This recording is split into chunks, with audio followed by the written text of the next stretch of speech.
Hello, welcome to the Chris Davis Show. I'm your host, Chris Davis, and today we're going to talk about Donald Trump at the G20 Summit.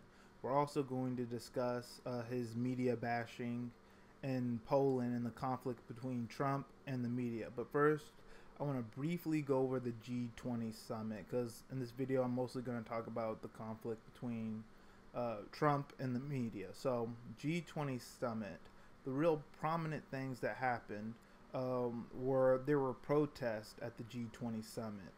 There were people protesting about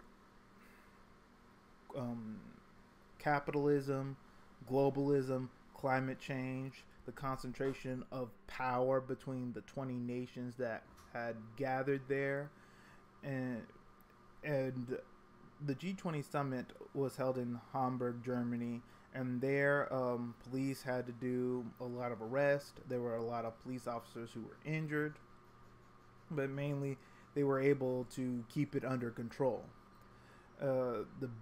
Another big highlight at the G20 summit was Trump's meeting with Putin.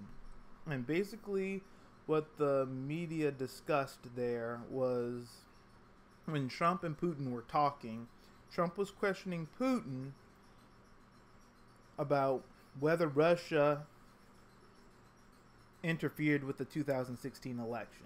Did Russia interfere with the 2016 election?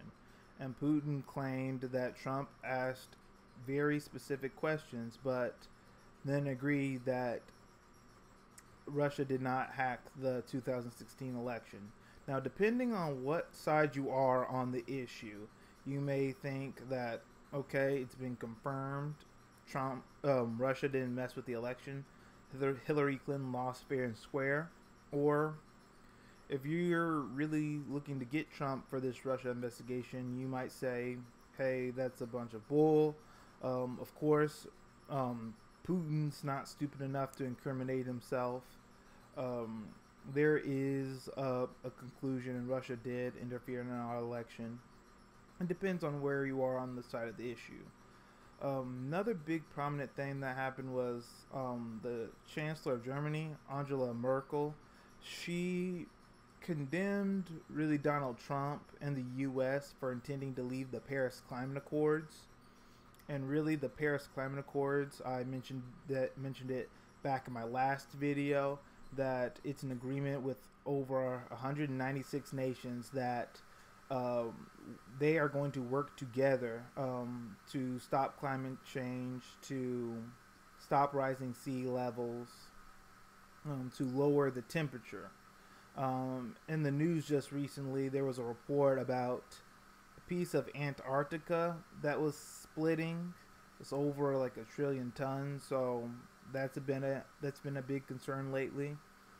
But that's what the Paris Climate Accords were about. Countries were going to work together to fix climate change and work on renewable energy.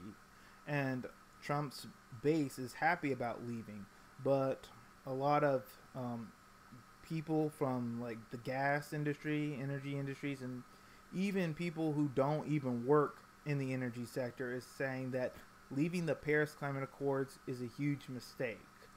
The next economic boom might be in renewable energy, and a lot of American companies want to be a part of that. And so that's basically why Angela Merkel was condemning Donald Trump for leaving the Paris Climate Accords. It's not just about saving the planet. If he cares so much about money, then yeah, there's a lot of money that could be made with renewable energy.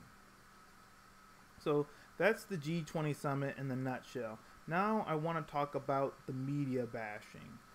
Because to me, what Trump said in Poland before the G20 summit got a bigger backlash, got more attention than anything else that happened there. I think even more than his meeting with Putin or the protest.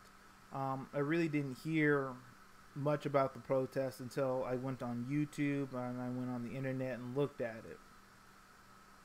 But basically here or at home, or if you watch cable news, CNN, MSNBC, and a lot of other news organizations got really upset at Donald Trump because while he was in Poland before the summit, he bashed the media, saying that the media is fake news, that they don't cover him accurately.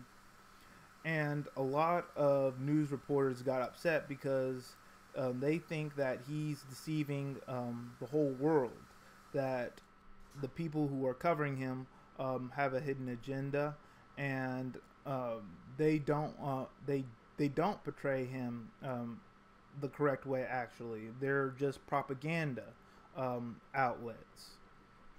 A lot of people complain that what he did in Poland is beneath the office, and there has been tensions, conflicts even between Donald Trump and the media, in particularly MSNBC and CNN. I think CNN has gotten the worst of it.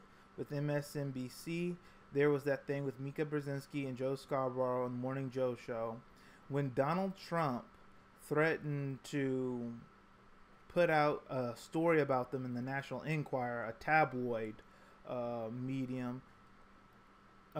He threatened to put a story out about them if they did not change their coverage about him. All right, so a lot of them were complaining that this is blackmail. He sent some tweets to Mika Brzezinski and Joe Scarborough. Mika got offended. She sent some tweets back. A lot of people complained that what he did is beneath the office and beneath the weight of the presidency, and they think they should just take his Twitter away. So that's one conflict. I think the biggest conflict of all is CNN. CNN has had the worst with this administration. As you all probably know, they had to let go of Kathy Griffin because she showed a decapitated head of Donald Trump all bloodied up. I see why she is fired. It wasn't funny. It went over the line. It just wasn't funny at all. A lot of people thought that it was hateful and it was mean. But I think no comedian stood by her because they didn't think overall it was funny. It wasn't funny. She went over the line. Reza Aslan, if you don't know who he is, he's a religious scholar. He in CNN had a show with him. I think it was Believe.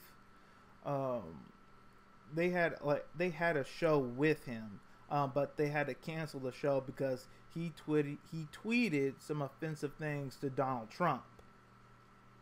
And the latest backlash for CNN, the latest trouble that they had was a story that they had to retract. Three journalists of CNN posted a story on the website of an ally of Trump meeting with a Russian investment fund that the Senate was looking into, but it turned out to be wrong. They got a hold of this story or printed it because of an anonymous source, a single anonymous source. They got it from one anonymous source and they went on and printed it or posted it, whatever you want to say. Story was wrong. The person who they talked about, Anthony Scaramucci, threatened with a lawsuit. CNN retracted it, saying that it did not meet the editorial standards. Anthony Scaramucci replied, "It's okay, everyone makes mistakes." CNN, the three journalists that they had, they were award-winning journalists, Pulitzer Prize winners. They went on and resigned, saying that what they did wasn't living up to the journalistic standards. So they were forced to resign. So you see, CNN and all the other media, but mainly CNN, has had trouble with Donald Trump. There has been confrontations. Their press secretary, Sean Spicer, only doing audio briefings, audio only press briefings, no cameras, no visuals. Their deputy press secretary getting into it with another journalist. Another journalist lost his temper, saying he's tired of Donald Trump calling them fake news. So you see, there has been a big conflict between this administration and the media. But I want to talk about the story with Anthony Scaramucci.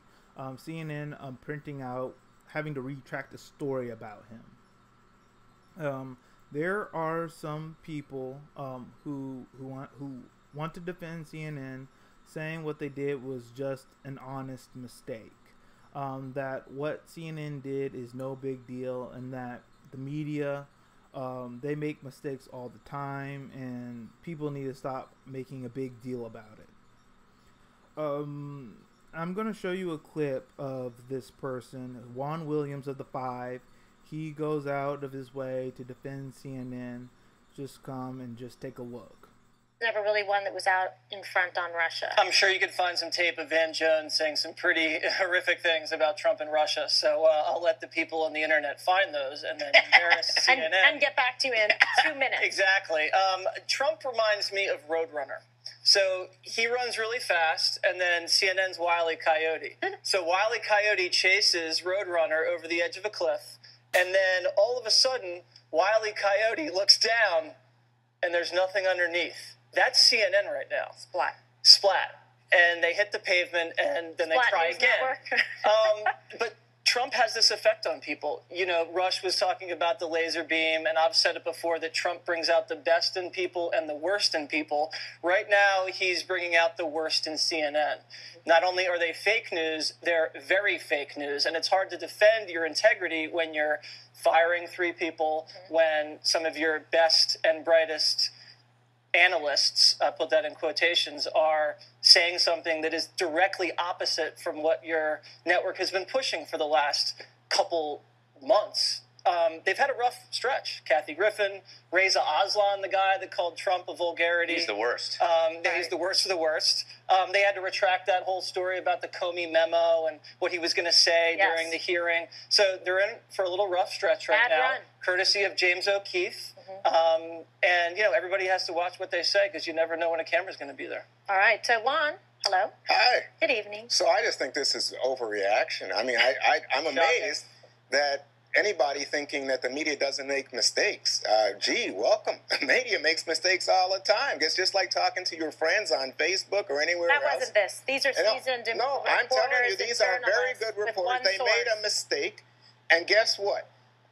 We know networks and we know newspapers that have had to retract stories and haven't fired people and haven't apologized. But guess what? These guys did it. I work for the Washington Post. I work for NPR. I work for Fox.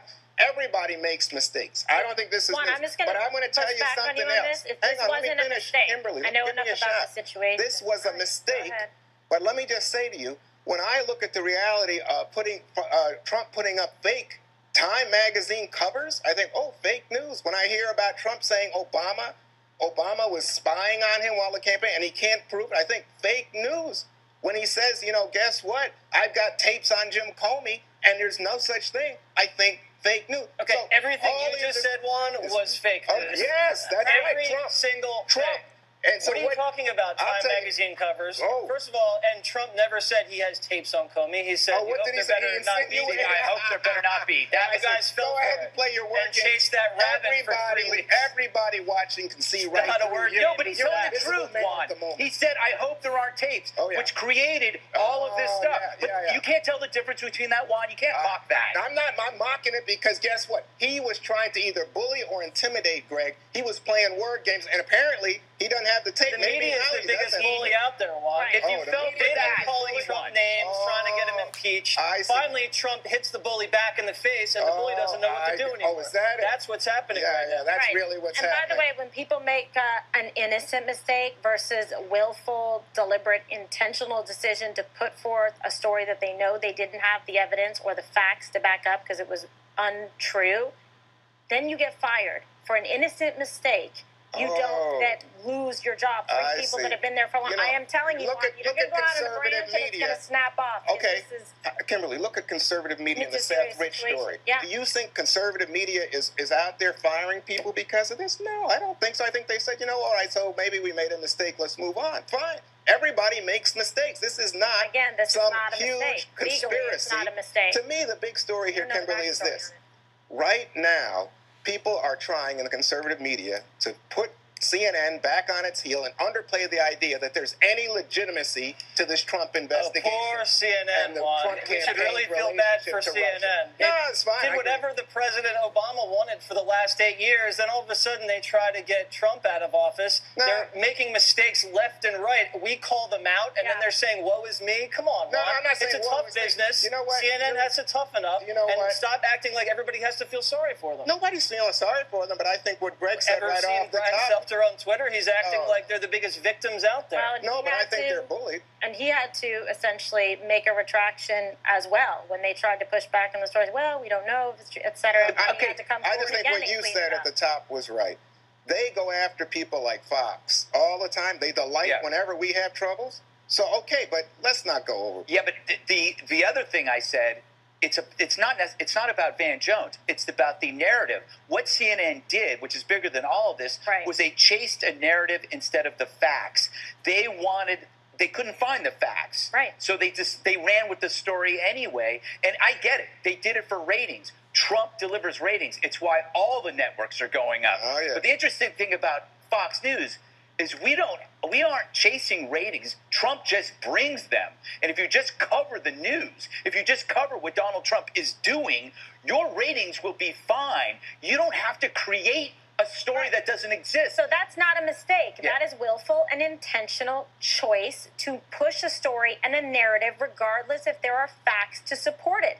Those are fireable offenses. Well, no, it's just they got fired. Yeah, I'm agreeing with you. I'm saying this is not a mistake. A mistake is like, okay, by accident, I took a bite of Jesse's sandwich because I thought it was mine. You wouldn't do that. How dare you? You're right. I'd eat the whole thing. Well, you know what you want? Nobody says, I'm going to do something to get fired. Well, you know what this not is to like? get fired. This is like during the subprime mortgage crisis. You have J.P. Morgan or whoever pushing all these phony loans, and you have one of their biggest executives caught on tape saying, you know what? These loans are bogus. They're bogus. And their entire company's pushing subprime loans. This is what happened here. No, it's not. The entire company, all of CNN is bogus now? No. Juan, did you understand my analogy? Yeah, but I mean, they're not all... That's a good analogy. I thought it was pretty good. And I do analogies well. I think it's a good one. Thank you.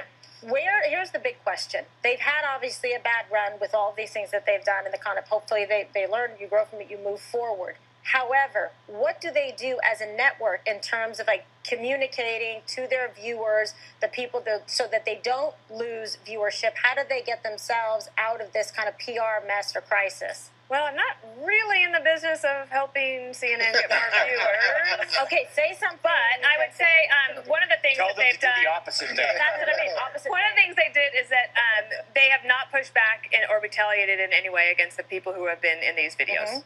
So they're saying, look, diversity of opinions is important to us. It's okay if people in the newsroom have lots of different opinions. Like in that video, the first one that we showed yesterday, the young man is saying that what he thought was more important as a story was climate change. And he says that he was frustrated because Zucker said, no, go back to Russia. And I think that Zucker, whether he was making a business decision or wanted to get back on the preferred narrative, I don't know. But they're in a new look.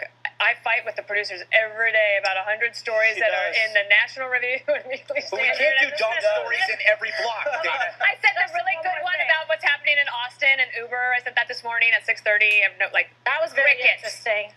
So there's lots of different opinions, and I think that look, when you're a 24/7 news channel, you have to put product on the air every minute of the day, and you just have to do better. But I think that we all wake up every day, we excited about our jobs. We all want to do a good job. Right. Okay, I'm glad you saw that video. I disagree with Juan Williams. I disagree with him on a journalistic level. It's never okay to libel or slander anyone. It's never okay to get information wrong on the news. It's never all right. One, your viewers are looking to you for information. They're looking to trust you, and if you're giving them false information, then they can't make wise decisions or competent decisions in their community. Really, that's what the news is for. It's to inform viewers about things that are going on in their community so they can make really competent decisions. But if you're just putting out false information out there, there's no way they're going to do that. Another thing, another problem with just the story, you should never give anonymity. You should never like really do anonymous sources unless you want to like protect your source from harm. Say if it was like a rape victim, then you really wouldn't give out that person's name. But you really don't want to post an anonymous source because no one really knows where you got it from. For everyone, for all we know, you could have made it up. So it wasn't a good journalistic standard for CNN to post a story of a single anonymous source where a story couldn't be corroborated. That's how they got it wrong. And you know, we live like in the digital age, we're in the internet, where it's easy to figure out and fact check whether what you said is right or wrong. And so it blew up in their faces and they got caught. So it's never okay to libel or slander anyone.